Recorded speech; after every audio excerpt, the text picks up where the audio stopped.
The mouths and rear ends of these 800 prisoners were sewn together, transforming them into a human centipede stretching 600 meters long. They even specifically picked out a man, as robust as an ox, to be at the front of the line. As long as he ate enough, he could ensure that the hundreds of brothers behind him wouldn't starve. Once these convicts had served their sentences and were released, besides a few scars left on their mouths, there would be no physical damage to them. More importantly, these scars would constantly remind them not to dare to commit crimes again, and also serve to deter others in society who might be considering criminal acts. The warden implementing this sadistic plan was a madman like a lunatic. He demanded absolute obedience from every prisoner. If anyone refused to comply, the warden would literally wash their hair with boiling water. By the time the bucket of water was empty, the prisoner's face would be unrecognizable, even to his own mother. However, this sadistic management method was clearly unsuitable for these prisoners. Not only was the warden's position not respected, but each time he did his rounds, Joseph would receive insults about his ancestors from the inmates. One prisoner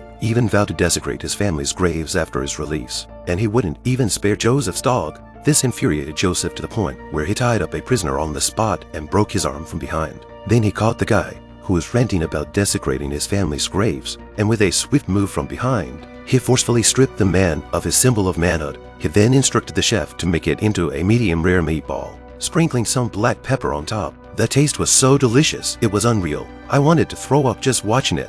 One day, Joseph went to inspect the infirmary, thinking his actions would surely have intimidated the prisoners. To his surprise, they still continued to politely ask after his family. "It's fine that you took my treasure. I don't need it anyway. After I get out, I'm still going to desecrate your family's graves." Joseph was seething with rage. This guy was determined to desecrate his family's graves. "It seems that I need to strangle him first." At this moment, the governor suddenly appeared, stating that the recent riots and the amount of medical costs in the prison had topped the national list, spending money like water. If this continued, his position as governor was in jeopardy. Therefore, he gave Joseph an ultimatum, allowing him 2 weeks to reduce the expenditure, or else he'd have to pack up and leave. Joseph was rather taken aback by this, and I quickly urged him to like and follow for more information, introducing him to the director of the human centipede. The director suggested that if the prisoners' mouths were sewn to the rears of others, forming a human centipede, it would facilitate management, and only one serving of food would be needed to feed them all, thus significantly reducing the expenses. Upon hearing this, Joseph clapped his hands in approval and quickly summoned the only doctor in the prison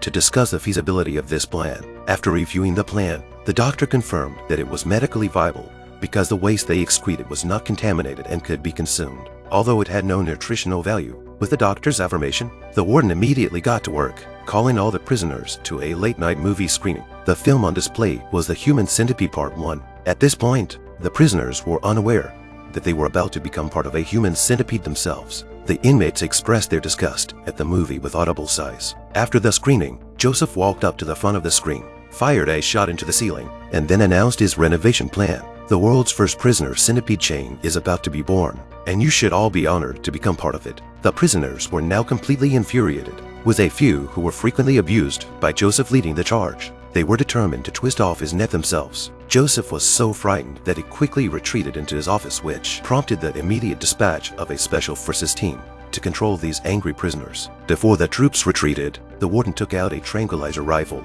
and personally tranquilized each prisoner one by one. This was the first time he had enjoyed the thrill of conquest, with the unconscious prisoners left at their mercy. Upon arriving at the operating room, the warden found that one prisoner was suffering from gastrointestinal inflammation and had been having diarrhea all day and night recently. However, he felt unusually excited and decided to place Brother Beard behind him to enjoy a different feeling.